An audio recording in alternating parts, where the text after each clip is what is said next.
跟踪他吗？你是程元的人，他还不配。那你就是李坤的人。我不是李坤的人，我只是替他办事。那你为什么要跟踪我？让你不要再管李坤的事。凭什么我就要听你的？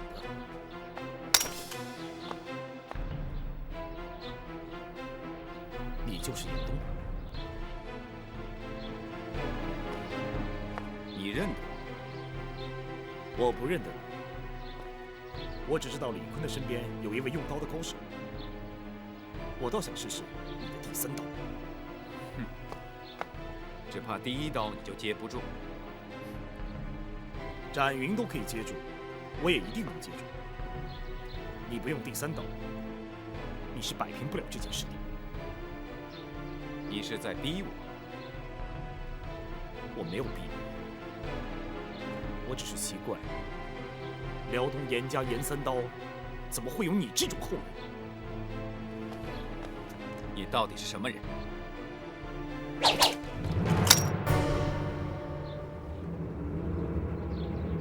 你就是展昭。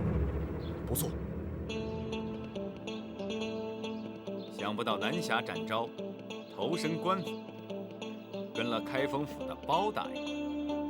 我更没想到严家的后人会跟李坤这种人。那是我自己的事，不用你管。你的事我当然管不着。可是辽东严家在江湖上的声望，从此成为江湖上的笑柄。你敢侮辱辽东严家？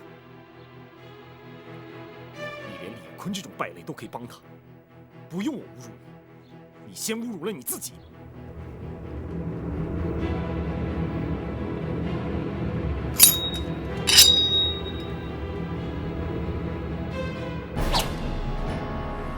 用你的第三刀吧，否则你打不过我。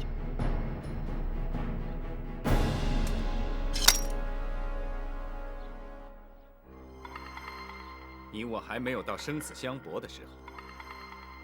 不过你要记住，严三刀不是你想象的那样。我严冬也绝不会给严家丢人。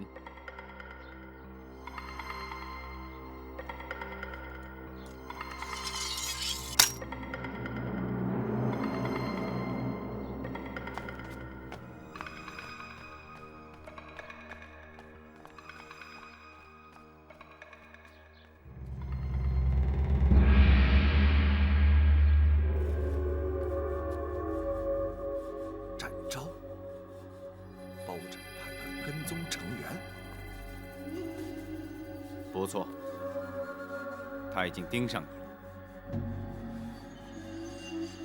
记得你说过，即使遇上展昭，你也能确保我的安全。我是说过，那就好。不过我自己不死也会重伤。那是你自己的事。不错。那是我自己的事。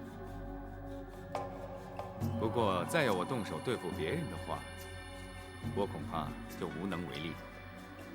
那好，就先别急着动他。不过，到了必要的时候，我可就顾不及你了。你放心，我们之间的约定是不会打折扣的。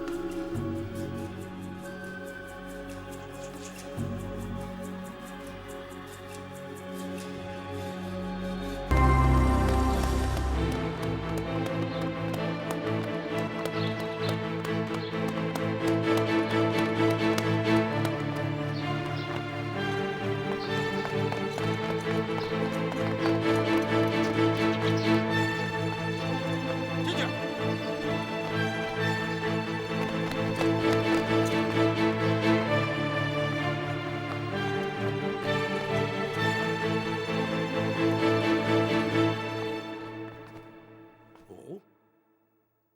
展护卫所言，那个叫严冬的武功竟然如此高强。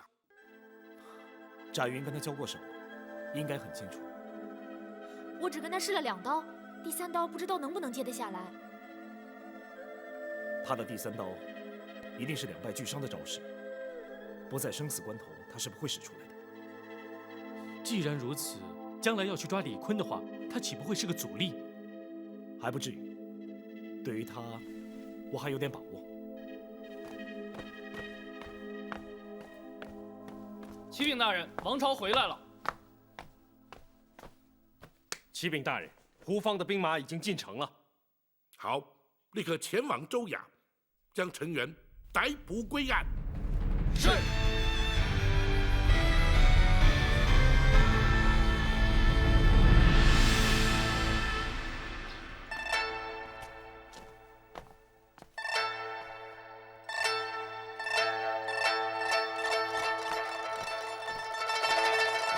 大人，什么事慌慌张张的？禁军进城了。什么？好端端的禁军来干什么？不知道，衙门外全是官兵。啊？这程大人，胡指挥，你怎么把禁军带到城里来了？本座是奉了包大人之命，带兵进城替换湘军。这件事我怎么一点都不知道呢？哼，若是让你知道，岂不是有让你有了逃脱的机会？包大人，您这话什么意思？下官听不明白。本府自会让你明白。胡指挥，末将在。州衙的衙役暂且停止后传，一概由你禁军士兵替换，派人紧守4门，在未得本府谕令之前，严禁任何人擅自进出。末将遵命。包大人，来人呐！在。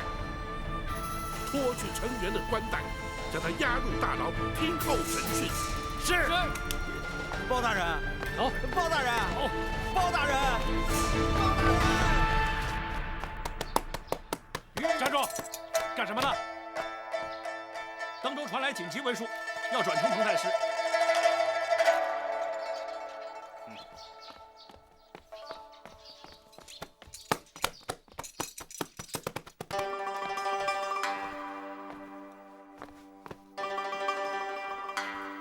大人，这是登州来的加急信件。哦。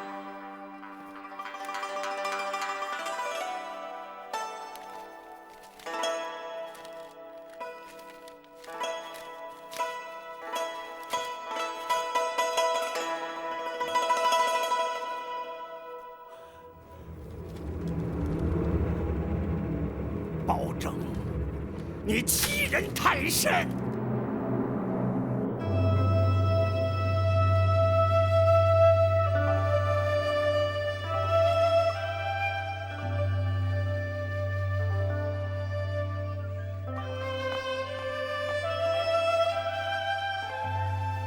启奏娘娘，什么事？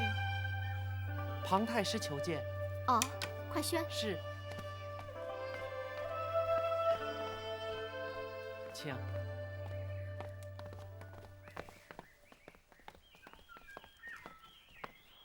老臣庞吉叩见娘娘千岁，千岁。太师平身。谢娘娘。女儿见过爹爹。哦，免礼。爹，今天怎么有空过来呀？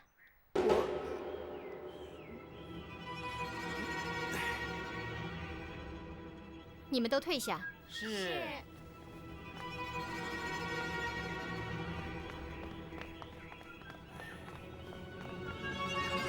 爹，究竟发生什么事了？无论如何，你要救你表哥一命啊！啊，程元。走。进。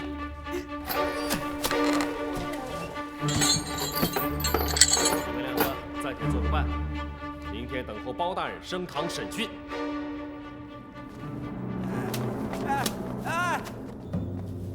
大人，您怎么也关进来了？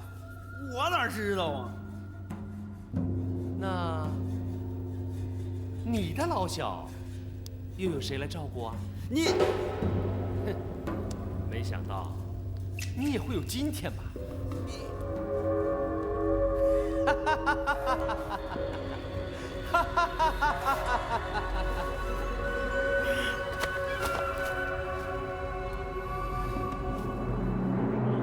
说起来都怪爹，我和包拯一向不和。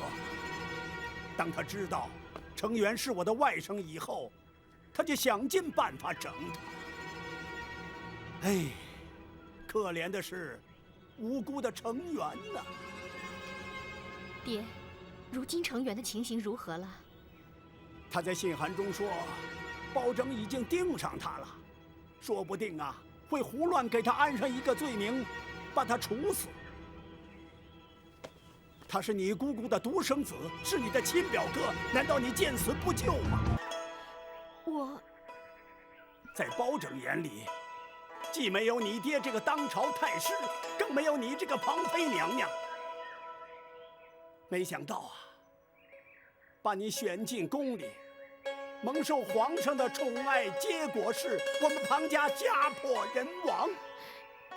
爹，啊，算了算了，爹不为难你了，你也不要去求皇上了。程元他命中该遭此劫难，爹也无能为力。不过，爹这个当朝太师也不想当了，还是告老归隐吧，免得再牵连家里其他人。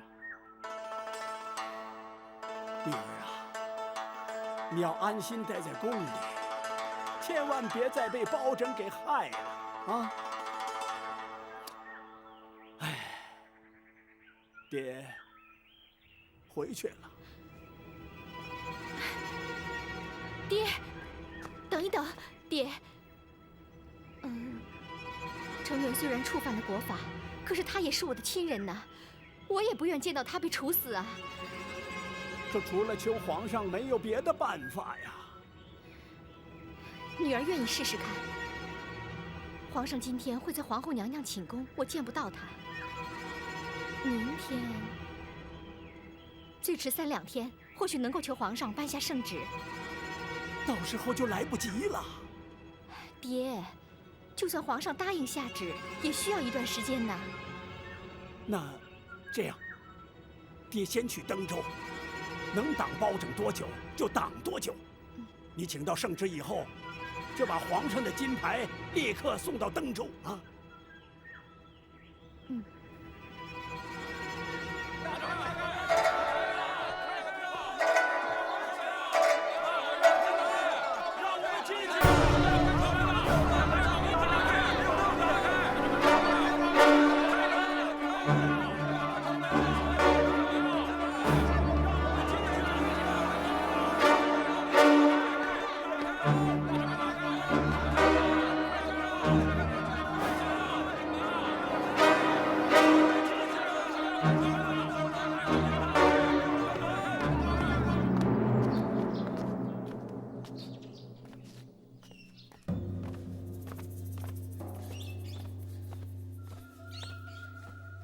庄主，事情都已经办妥了，都处理掉了。都死在段武的手上，一个都没漏。段武，别不高兴，人手不够，再补嘛。啊，刁赞在。从钱庄给段武先拨50贯。是，庄主。多谢庄主。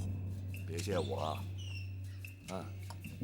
有赏有罚，啊，只要你们听话，别犯错。是。庄主，包大人把禁军都调进城了，一定是程元出事。我们要不要先做准备？用不着，我们只是商人。即便是程元把我们供出来，我们推说不知道，哼，包拯在没有证据的情况下，他也不能把我们怎么样。可是，毕竟有很多事情是明显的官商勾结呀。你可以说是官商勾结，也可以说是受官府的势力强迫。那有谁能证明呢？啊？庄主真是高明啊！过这阵子你们要收敛点。我虽说不怕包拯，但是也没必要惹麻烦上身呐，明白吗？是。等他们离开登州，无论下一任的知州是谁，我都有办法尽快的恢复原样。哼，我就不信这天底下有不外钱的官儿。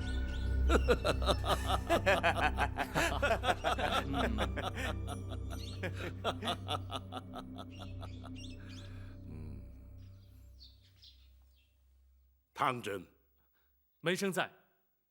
程元已被收押，依照朝廷体制，你这登州通判，理当代理知州之职，待全案终结，上报朝廷之后，则会派遣新任知州，到时候你再进行交接。是。明日起，本府将会审讯程元、朱刚，并逐一追查李坤涉案部分。你忙于州务即可，不必参与。州衙里头能够有什么事呢？事情可多了。首先，要从现有的官员当中挑选能够适用的人，也可以给唐大人不少帮助。啊，至于人选方面，可以询问杜委那些退休官员，甚至可以请他们来帮忙。哎，对，他们一定能够提供不少的经验。还可以清查州衙的文书和旧案，说不定可以从中知道程元和李坤官商勾结的证据。哎，你刚来的时候，他们给你的文书账册一定有假，现在可以仔细的核对验证了。如果调仵作问话，也可以知道上任通判的死因和当时的症状。我们也可以查出他们是否和吴银散有关。哎呀，这么说起来，可做的事情可真多呀！公孙先生，你说的一点都没有错。能做的事情不但多，而且管用。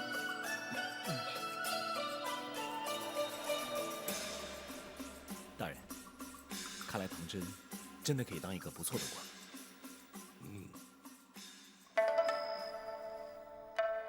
真的，少爷明天开始就要代替程元管理整个登州了。只是暂代，等新任知州派来之后，我还是干我的通判。那没关系，至少这段时间，除了包大人，少爷就是登州最大的官了。那又如何？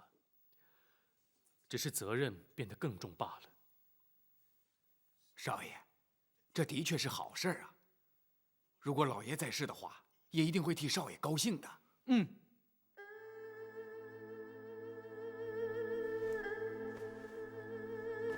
我只是不敢辜负我爹对我的期望。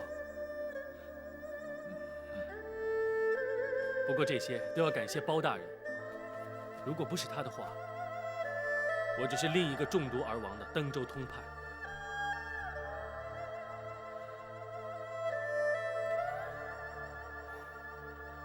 接下来呢，就要看我有多少能力了。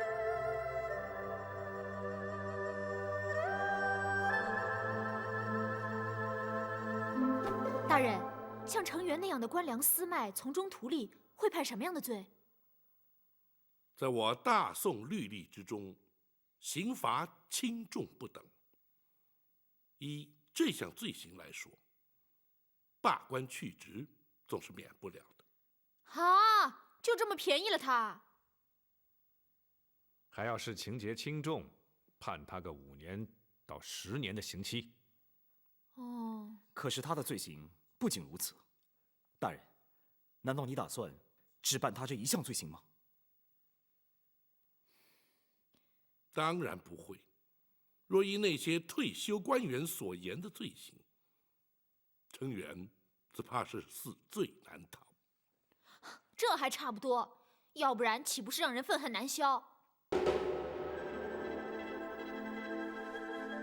詹姑娘，刑罚的主要目的在刑事警俗，而并非单纯的出气泄愤。若因为惩罚一个作奸犯科之人，能够让大多数的人引以为戒，那才是刑罚的真正目的，也就是所谓的行其非行的道理。可是除了粮食问题之外，我们还没有掌握成员其他的罪证。如果现在把他关起来，其他的罪行又怎么追查呢？提得好，这就是本府要唐真接手州衙的原因。他可以从州衙的文书案卷之中查出有用的资料，我们也可以利用审讯成员之时，挖取更多的罪行。大人，程元跟李坤既然相互勾结，如今程元已经押在大牢，那李坤应该有所举动才对。不错，胡方的兵马守住城门，防止李坤逃出城外。我们也必须密切地监视他们的行踪，甚至于前去试探于他，来确认他的动向。如果严冬保护他逃走，守城的士兵一定挡不住他。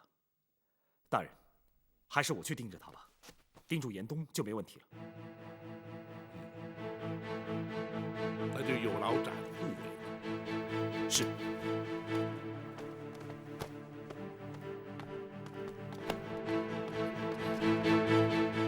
大哥他就是这样，决定的事情就要马上就去。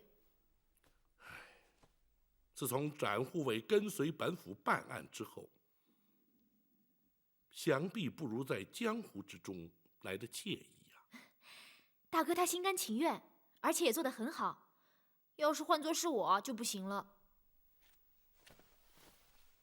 哦，展姑娘虽然经验稍显不足，却已经难能可贵了。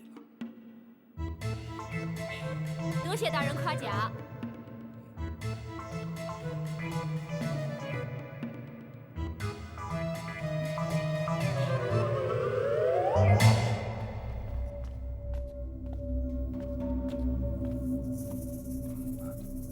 你可以休息了。我在等你。等我？不错。我要知道，你是不是打算离开登州？你这是什么意思啊？包大人已将登州城4座城门封闭，防止你逃走。我为什么要逃跑？他抓程元是假，抓你才是真。我们又没有把柄在他手里，哼，他抓不了我。我说过，还有刁赞和段武。我也说过，他们2个人是不会出卖我的。刁赞也许不会，段武，就很难说了。那是你平时老是看他不顺眼，那是另外一回事。唐真能从无影伞底下逃出一死，那去毒之人，难道就不知道他中的是什么毒？知道又怎么样？知道无影伞之后，就可能查出段武，再加上程元的证词，你能确认构不成抓你的证据？如果你想要逃出登州，趁早决定，我还有把握把你带出去；否则，就很难说了。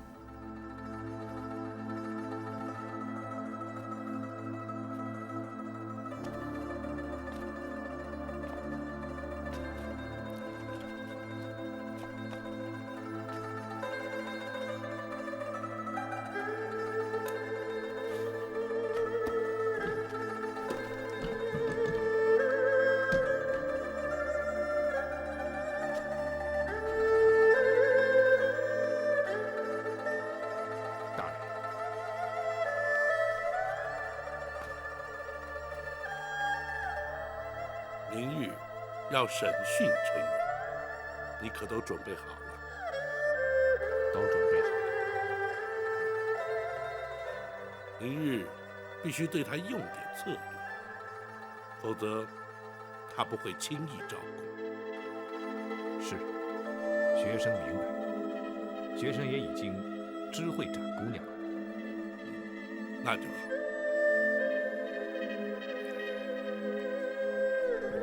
大人，可是为了如何抓到李坤的罪证而苦恼。不，虽然并不容易，但是只要花点心思，不难查出。本府担心的是陈元。学生不明白，大人担心什么？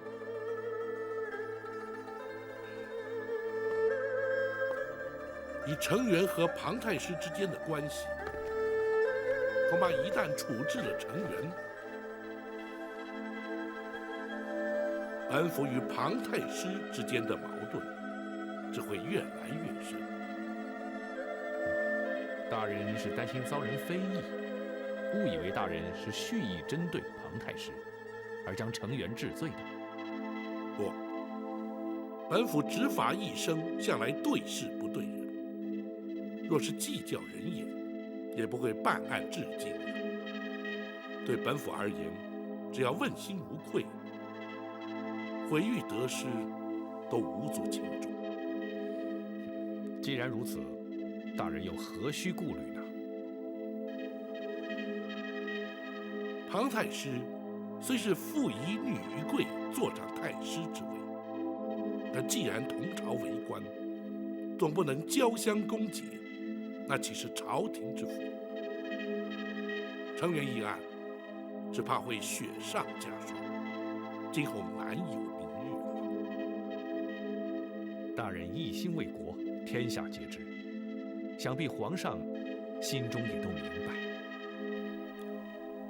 皇上虽贵为一国之君，却难免也要顾及庞娘娘的颜面。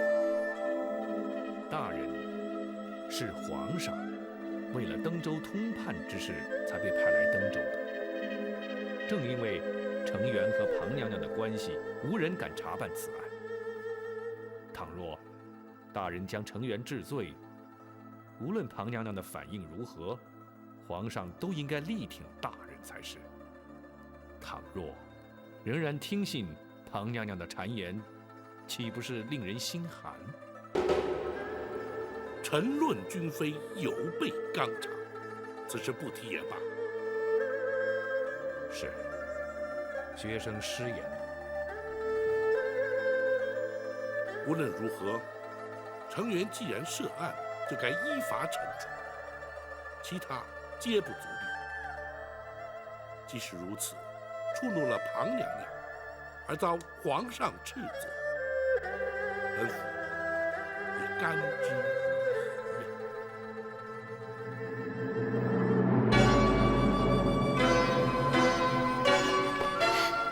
请皇上做主。爱妃，皇上，爱妃，你这是干什么？来，快起来。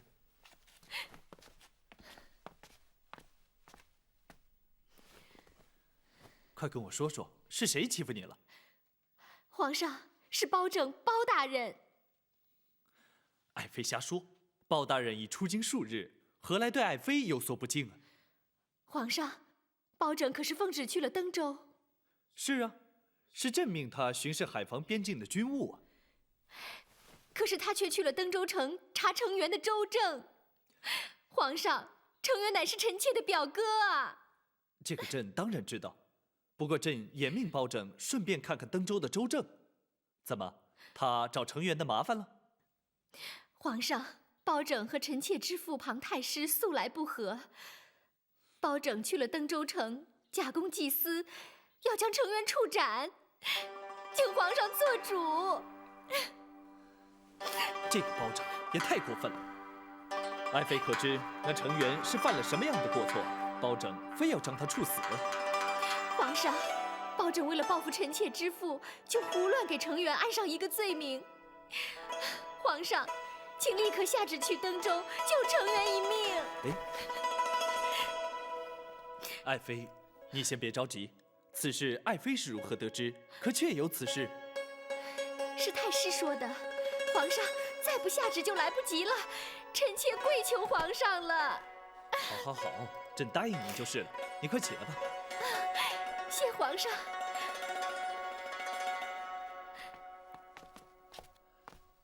来人，在。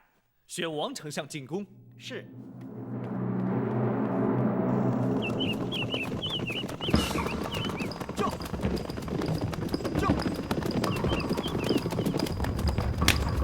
庞顺，快点儿，给我再加快呀！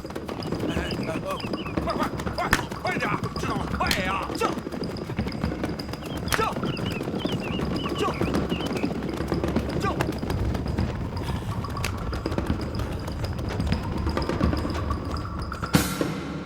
皇上决定要下旨去登州。不错，朕不能让包拯真把程远给杀了。可是，王丞相，包拯在离京之时，你可曾按照朕的旨意交代过他？回皇上，老臣的确交代过包大人，叫他无论如何依法而行，查出登州，通判一案。好，朕让他查案，他却杀人，你说朕能不下旨阻止他吗？皇上，或许那程元的确是犯下了死罪呀。不，庞太师却说他有假公济私、报复之嫌。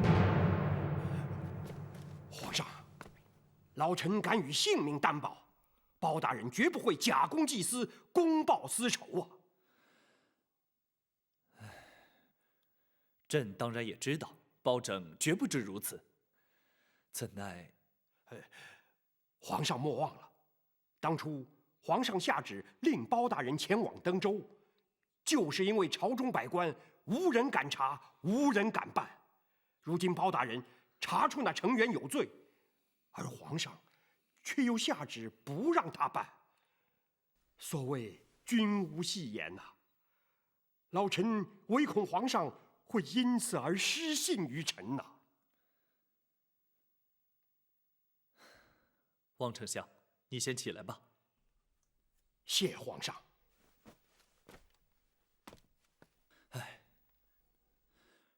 朕不是阻止包拯办案，只是那程元果真犯下了如此大罪，可以移回京城再办，也不至于急着将他处死啊。皇上，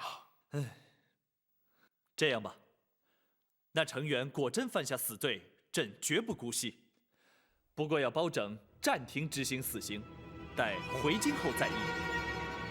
朕意已决，待朕修旨一到，你以金字牌罪速件送抵登州。